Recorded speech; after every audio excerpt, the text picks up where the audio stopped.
What's going on, YouTube family? Welcome back to the channel. Today we have K and his 2014 Q60. If you're looking to get into the G37 or the Q60 platform, hopefully this video could help you make that decision. So we're just gonna get right into the video and let K tell you all about his build and everything he's done so far. All right. Start with the front. It's the QS Sport bumper, the G37 top portion of it, and then the bottom of it is a Q50. That emblem is also from a Q50 as well. 6-speed, twin horns, long tube cold air intakes in the inside, retrofitted custom headlights, full RGB, carbon fiber fenders, hood. Go around to the side, Nisbos 10.5 all the way around, Akibono big brakes, carbon fiber side skirts. What else we got? Start with the inside. And on the inside we got red, carbon fiber steering wheel, paddle shifters.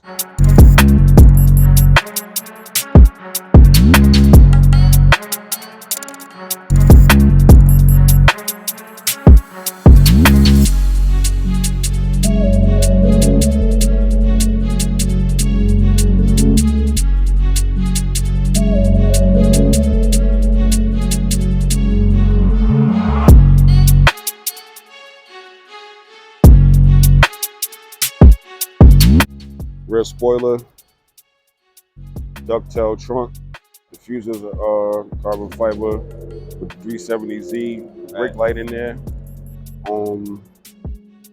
Z1 3-inch single exit, and I believe I could be missing something. Oh, the #1 mod that I like the most out of everything. We got the Q50 side mirrors. So that's like, I had customized those. So all of this is functional. Everything works, turn signals, they light up, everything. It's just like if it was made for the car. So that's your favorite mod for the whole car? Yeah, because that's something that was like never done before. I seen those mirrors, I'm like, y'all really like these mirrors. Like, even though I don't care what car they on. Q60s and the Q50s, I said I really like these mirrors. And find out they don't make them for this. I actually had to make that into the bracket myself. All that's OEM. What we did was just grind it out so it could fit. And once I fitted it in there, just put everything back together. And how long you had the car, man? About roughly, this would be 3 years. So the first year I left it basically stock. The second year I had it. I did performance mods on it. The third year, actually, really, yeah. The second year, I did all like cosmetic work. That was all last year, and this is the third year that I had with it. So, I mean, it's steps. So all this wasn't done in a year. Got Stilling 2.5 cold air long tube intakes, ported plenum. It got throttle body spacers, 75mm spacers. I mean, not spacers. Throttle bodies, a little bit bigger than OEM. E85. I got a bigger fuel pump, 550cc injectors, flex fuel kit for the E85, and I believe that's it for performance. You tuned, right? Yeah, tune been good to me. I'm pushing about little over 330 on pump gas, and E85 roughly between 350, about 360 on E85. Only thing I had, since I own this car, I had like basic stuff happen to it. You know, brakes and stuff. That's typical.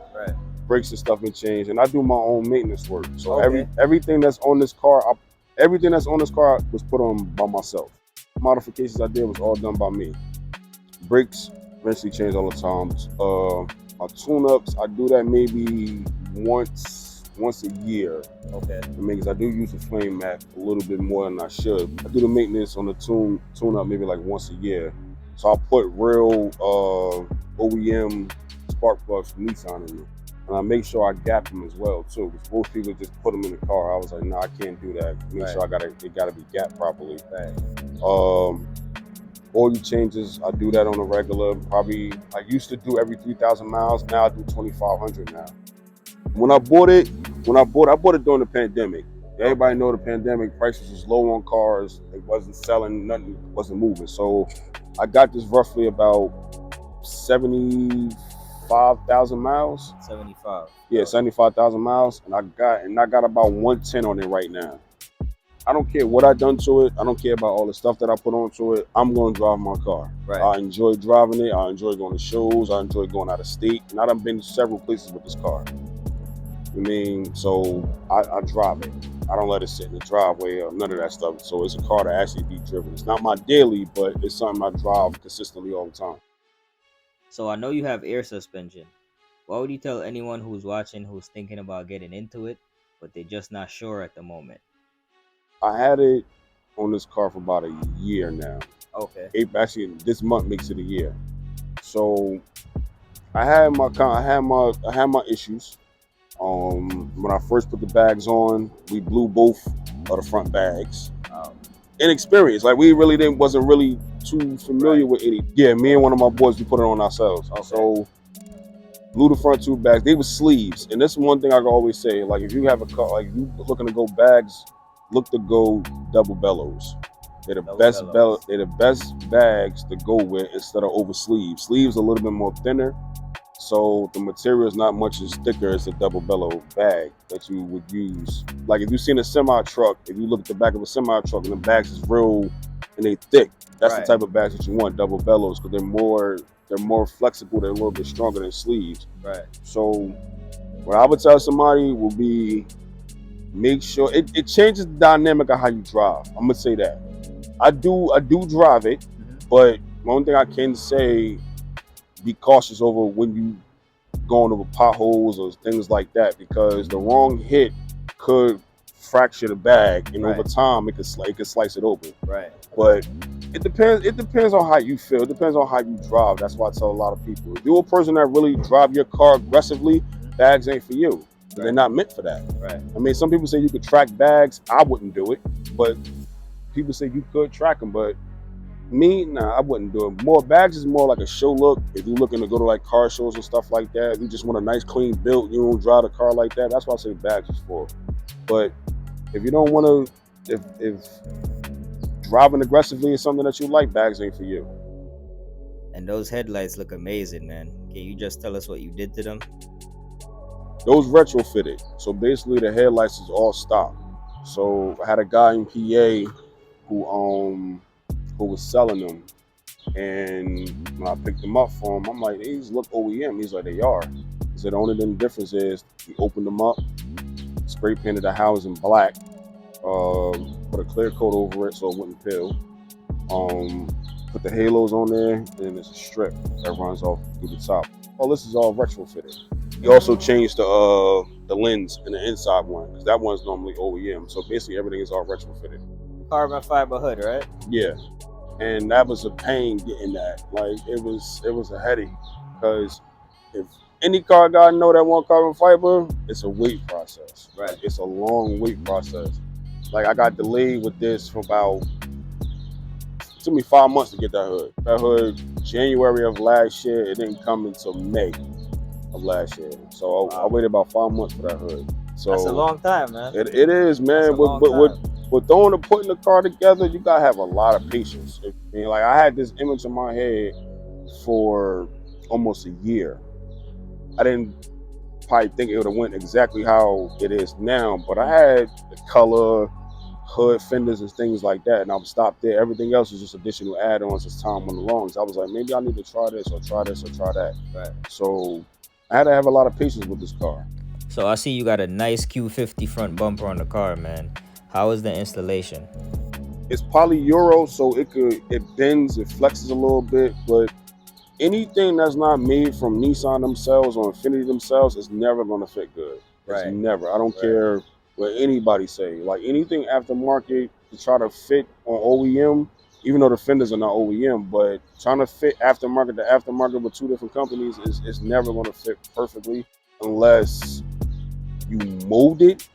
But I wasn't going through the extent. I said, as long as it get on there, the fitment is okay, and I can put it together, and it looks nice, I said I can rock with it. Right. I'm not looking for it to be 100% because, like I said, it was done by me, and I appreciate the work more from my hands than somebody else's hand because it's not my work. It's just my idea, but it's not my work. So I appreciate it more. And this is a wrap, right? Yeah. What was the original color? I'm not sure exactly what they call it, but it's red. Red. And that color only came on 2 years, 14 and 15. A Q60 on this car, and then the 14, 15s on Q50. So any other car outside of 14 and 15, you won't see that color. So they only made it for 2 years. And to be honest with you, I'm thinking of going back to that color because I really like it. Right. And my paint is clean, so I really do like that color. To be honest with you, I think exterior wise is maxed out.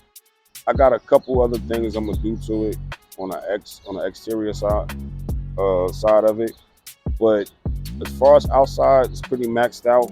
The interior, I'm looking to, somewhat get into it. It's not really something I'm really big on. I really wouldn't care about the interior, so I might touch up a couple things in there, and then also the trunk. But nah, I don't think I'm actually getting rid of this at all. Right. Like, this is something I'm probably going to keep because this was something that was put together by my hands. So I appreciate it a little bit more.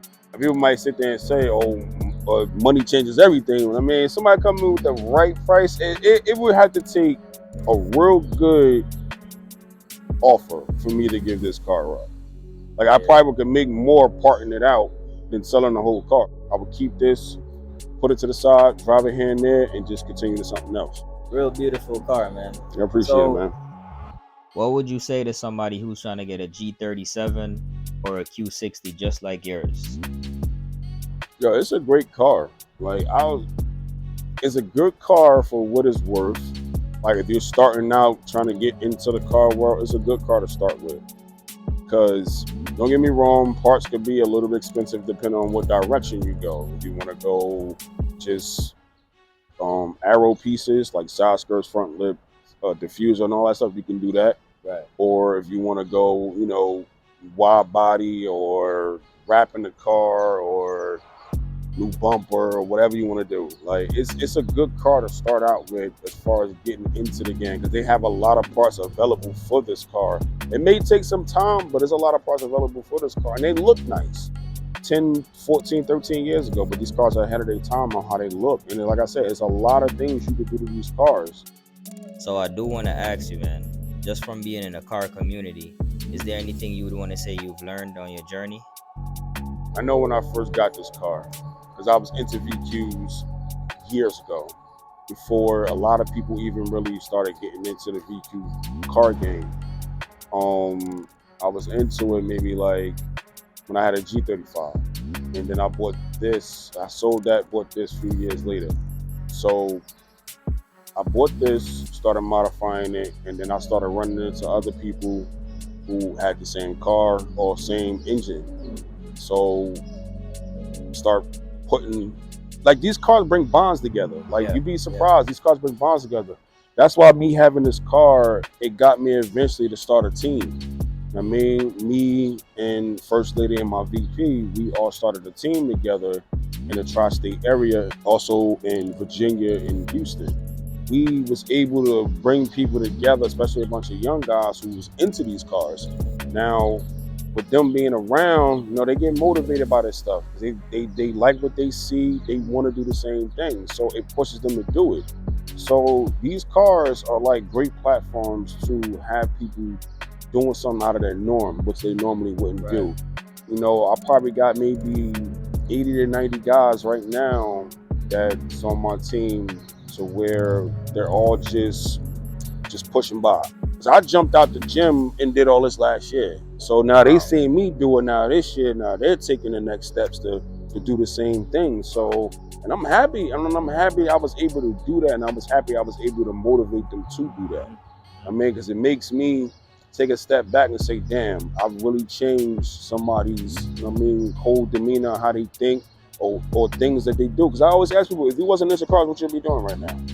I don't even know what I'd be doing right now. I really want to say I probably helped more people than I probably could think. I don't take the gratitude for that, but I'm happy that I was able to create something to where it brought people to where I'm at, and happily they into doing what I love doing. As I said, I love cars. I grew up on cars. So this is something I enjoy doing. I enjoy having people around me who enjoy doing the same thing. But this ain't never going nowhere. Thank you everybody for watching the video. I want to say much respect to K for being on the channel and sharing his car journey. Real humble guy, and the car looks amazing, man. I'll have a lot more videos like these coming soon. Please subscribe, stay tuned, and stay blessed.